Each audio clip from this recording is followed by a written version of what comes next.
কিভাবে এলো নতুন দলের স্লোগান ইনকিলাব জিন্দাবাদ?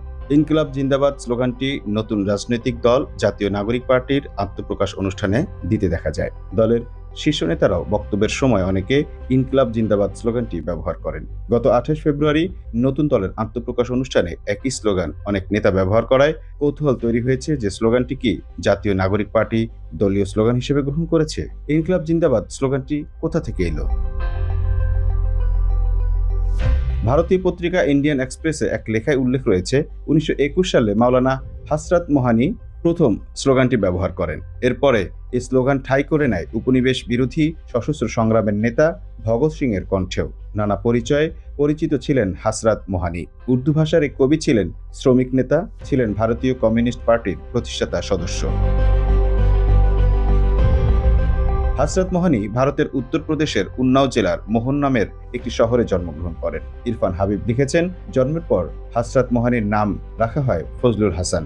এ নামেই তিনি বেড়ে ওঠেন। একজন বিপ্লবী উর্দু কবি হিসেবে হযরত ছিল তার কলমি নাম, যা একজন রাজনৈতিক নেতা হিসেবেও তাকে পরিচিতি দিয়েছিল। তিনি ভারতীয় কমিউনিস্ট পার্টির এক নেতার সঙ্গে প্রথম ভারতীয় কংগ্রেসের অধিবেশনে পূর্ণ স্বরাজ বা পূর্ণ স্বাধীনতার দাবি উত্থাপন করেছিলেন। ব্রিটিশ শাসনের অবসানের পর হযরত মোহানি গণপরিষদের সদস্য নির্বাচিত হন। ভারতীয় সংবিধানের খসড়া প্রণয়ন কমিটির গুরুত্বপূর্ণ সদস্য হিসেবেও দায়িত্ব পালন করেন তিনি। ইনকিলাব জিন্দাবাদ স্লোগানটি সামাজিক ও অর্থনৈতিক বৈষম্যের বিরুদ্ধে লড়াইয়ের অংশ হিসেবে দিয়েছিলেন হযরত মোহানি। ইরফান হাবিবের লেখায় দেখা যাচ্ছে 1929 সালে আদালতে দেওয়া এক জবানবন্দিতে ভগৎ সিং বলেন, ইনকিলাব বা বিপ্লব বোমা বা পিস্তলের সংস্কৃতি নয়। আমাদের বিপ্লবের অর্থ হলো প্রকাশ্য অন্যায়ের উপর ভিত্তি করে দাঁড়িয়ে থাকা, বর্তমান পরিস্থিতিকে সম্পূর্ণ বদলে দেওয়া। দেশে স্বৈরাচারী আওয়ামী লীগ সরকারের বিরুদ্ধে গত জুলাইয়ে যখন ছাত্র জনতার আন্দোলন তীব্র হয়ে ওঠে, তখন তরুণদের অনেকেই ইনকিলাব জিন্দাবাদ স্লোগানটি ব্যবহার করেন।